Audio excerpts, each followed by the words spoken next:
Chapter 3. Grandmamobile. My friend Greg's home could be described as typical. Parents, a slightly older brother, and a grandmother. For those of you old enough to remember Ruth Gordon, she played Clint Eastwood's crazy mother in Every Which Way But Loose. Her famous line was, "Goddamn monkey."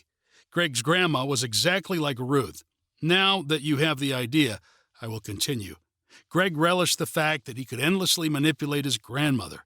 Enter her 1949 Buick four-door sedan. The 1949 Buick was an enormous vehicle, roughly the size of a school bus. It had a straight stick, which meant a manual transmission operated by a handle on the right side of the steering column. Greg had a running gag when his grandma was driving. He'd be in the passenger seat and I was in the rear. He'd signal me with his arm over the seat like, "Watch this." When we stopped at the town's only traffic light, Greg would lean over toward his blissfully unaware grandma. Greg would move the shift lever up into neutral. Then when the light turned green, his grandmother would hit the gas pedal to a sudden roar of the engine. Greg did this whenever the occasion presented itself. It was hysterical, and she'd be mad and swearing, "Goddamn car!" all to our raucous laughter. Food mechanics. What about TV shows featuring the world's greatest whatever burger with everything on them? Hash browns, onion rings, fried eggs, 3 patties, pineapple, a head of cabbage, and 7 tomatoes. You end up with a burger that's 17 inches high and you have no idea how in the world you're supposed to eat this goddamn thing. It looks really good and probably tastes okay, but it's a science project to get the damn thing into your mouth. Sure, you could share, but how the hell is that supposed to work? Basically, you need more dishes, a big cutting board, a machete, and some other stuff from Home Depot. Also, I love lobster, but why do I have to do the disassembly? No, I'm not going to wear a bib. I just want the part I can actually eat. Permanent record. Since our first day in school, we were told that if we got into trouble, it would appear on our permanent record. So if you screwed up once, you were fucked for the rest of your life because it was all going on your permanent record. As it turns out, it was all a big lie. There is no permanent record, and there never has been. Granted, your criminal history could be an issue, but it's not like on TV, where they access every kind of information about you with just a couple of keystrokes. The truth is that thousands of jurisdictions around the United States have yet to digitize all of their court records. So I'm sorry, that speeding ticket you got in Keokuk back in '57 will not show up on your permanent record. International Line Treaty, Article 17. This act covers things like aggressive non-contact pushing in the security line at airports. I really fucking hate it when people do that. You know, the nervous type usually has thin lips. My mother always warned me about people with thin lips. Anyway, their body language is one of trying to pass. They keep looking over your shoulder as if to say, "What's the holdup?" They do the same thing in bumper-to-bumper traffic. I have no control over the poor woman with 5 children ahead of us. You want to say, "Hey, asshole, don't push." She moves, then we move. That's the principle here, you fucking moron. We're all very sorry you're running late, but it's called planning. Why don't you buy a fucking watch and get here on time, moron? I don't remember why we had glass beer bottles, but for some reason, we did. Don't we need licenses? No, technically, we're in international waters. Where did you get that international waters shit? It's true, and hopefully we don't run into any gunboats. Perfect, I was starting to worry.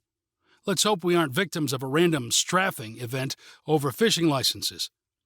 Hey, numbnuts, pass me a beer. Hey, what's this about strafing? Now, be nice. Sorry, pass me a beer, fuckface. Better. Here you go.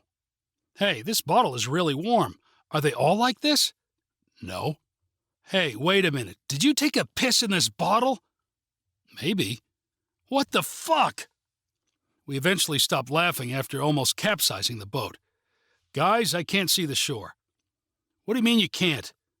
Fuck, he's right. We're fucking lost. I can't see shit. Don't worry, we can follow our wake. Brilliant, way to go. We're saved. Send up a flare. Perfect. Let the fish police know where we are. Hey, I know. Follow a bird. You know, that only works if you're in the middle of the ocean. Like the moss only grows on the north side of the tree.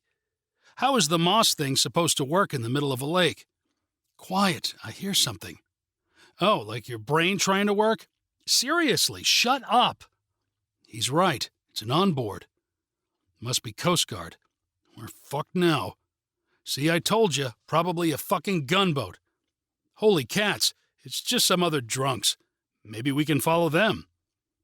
And thus our follies on the lake ended. We were able to follow the other boat and made it back alive.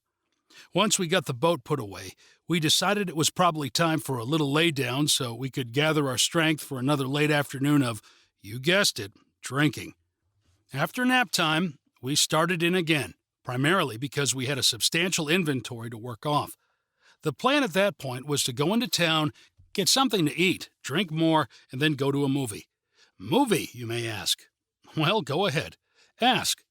Remember, this is The Engineers. The movie was The Mouse That Roared, which for us was perfect, simple, and funny. Meanwhile, across the street, Greg was getting the local barber drunk.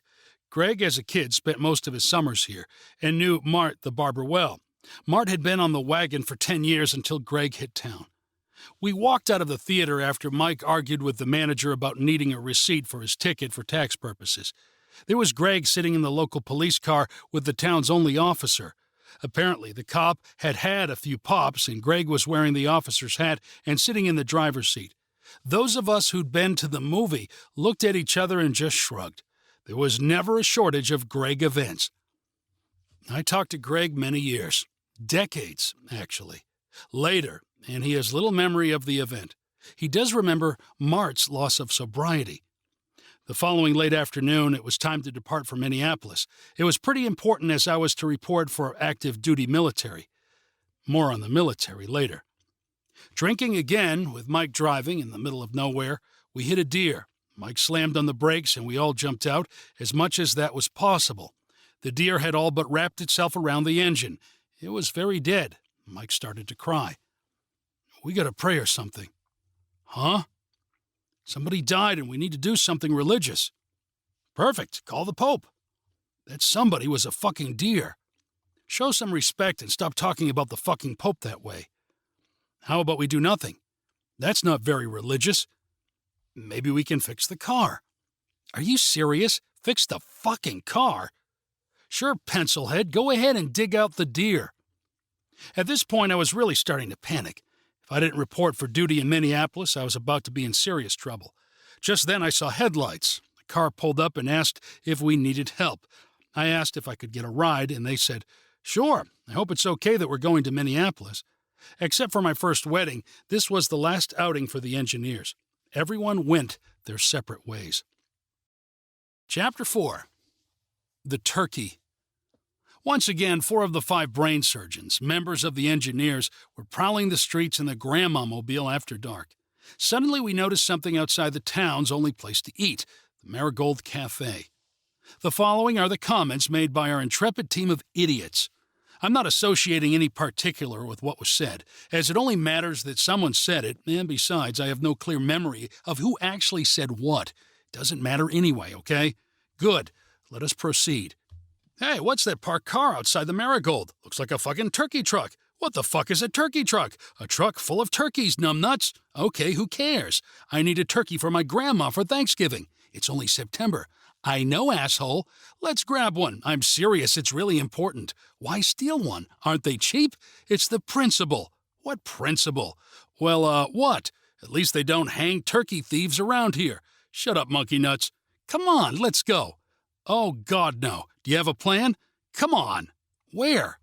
To the alley. We sneak around front and grab one. This is a totally lame-ass thing to do. What if we get caught? Just shut up and I'll show you. Leaving the Grandmamobile. Leave the back door open. I can't believe we are doing this. Shut up. Now what? Watch this. Open the cage and grab one like this.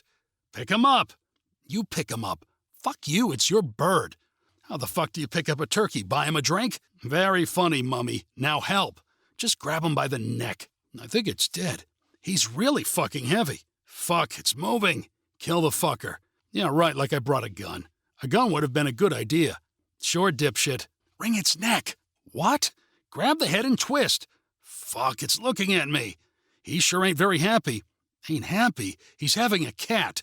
Really? How can you tell? He's screaming, shitting, and trying to flap his wings. They have wings? It's a fucking bird. Wring the neck! Wring the neck! Fuck, now he's looking at me. Fuck, he's really pissed. Fucker just took a giant greasy dump on my leg. Before he gets any more hysterical, let's just swing him by the neck and fling him into the back seat. Fling? Toss, throw, whatever. Shut the door, shut the door. He's trying to fly. He's shitting all over me. Grandma's gonna be seriously pissed. One of us started the car and drove off, bird and all. Although not entirely clear, it is believed that the turkey, whose name turned out to be Tobias Coffee Table, made a full recovery, moved to Belize, and started a frozen yogurt shop.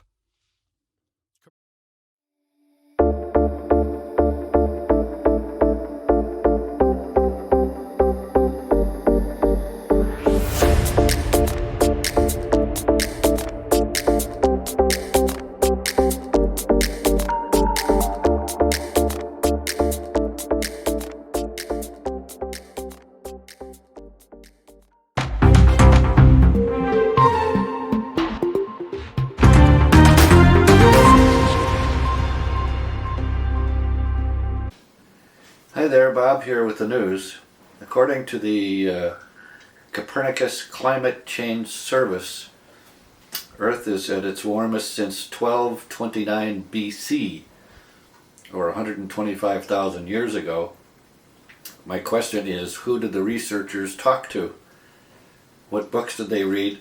How about some Bronze Age websites? No telling. I think they were talking about Cro-Magnon Man, I think. I suspect that some science guy dug up a fossilized newspaper dating 1229 BC. The document depicts the equivalent of hieroglyphics showing a cow on fire, which suggests that the early man was either aware of climate change or had actually invented the Weber grill. According to the USA Today, hurtling more than 200 miles above the planet's surface is one of the Earth's newest satellites, a tool bag. You can actually see it from a telescope. The white satchel-like tool bag slipped away from two astronauts making repairs to the International Space Station, according to social media posts, formerly X and Twitter, from scientists and other experts familiar with the situation. While there's no official word whether the tool bag contained any socket wrenches, the bag was spotted floating over Mount Fuji last week by a Japanese astronaut. The NASA, however, declined to comment on rumors that the bag contained an apple, a peanut butter sandwich, and a juice cup. Make that juice box. It was not the first bag lost in space. Previously, it was months earlier. A bag worth $100,000 was lost. And the astronaut in this case apparently had to go without lunch. And here's some helpful tips on how to save on your taxes. Upgrade to a more energy efficient home. Buy an electric vehicle, give charitable donations, start a 401k, or simply move to Ecuador. Marjorie Taylor Greene announced that she intended to become chairman of the Joint Chiefs of Staff upon being advised that she was not, that you can't be elected to that position. She answered, that's okay, because I will just run as an independent. Sources say that a group is being formed representing famous, largely forgotten celebrities, such as Lawrence Welk, Myron Florin, and Elvis Presley's twin brother Peter. That'd be Peter Presley. The group is planning a monument to commemorate their lives and has raised to date $11. New York Mayor Adams has asked House Speaker Johnson to pass an automatic weapons ban, or else. This is really surprising. No, it's not surprising at all. Taylor Swift has announced a new tour starting in 2025. will cover 756 cities and 157 countries, including the International Space Station and the research base at McMurdo Sound in Antarctica. Plans include performing in as many as 12 cities in a single day. Ticketmaster projects sales of 7.7 billion tickets, which essentially represents the population of Earth. Ticket prices will start at $7,000 for balcony, $28,000 for orchestra seats. Proceeds are expected to be in the excess of $3 trillion. Somewhere, elsewhere, is another page. I don't know that there's a... Oh, here it is. A New York City man has plunged to his death off from his hotel room. The man was landed on the second floor in the back of the building. The man was pronounced dead at the scene in what police believe was a suicide. The identified man is the latest in a string of jumpers who were plunged from the top floor of the Gotham Hotel, where nightly rates for a penthouse run at approximately $7,000 a night. You can probably understand why he jumped. Just announced, Congress has approved a grant for every male citizen in the United States amounting to $1 million tax-free, and all they have to do is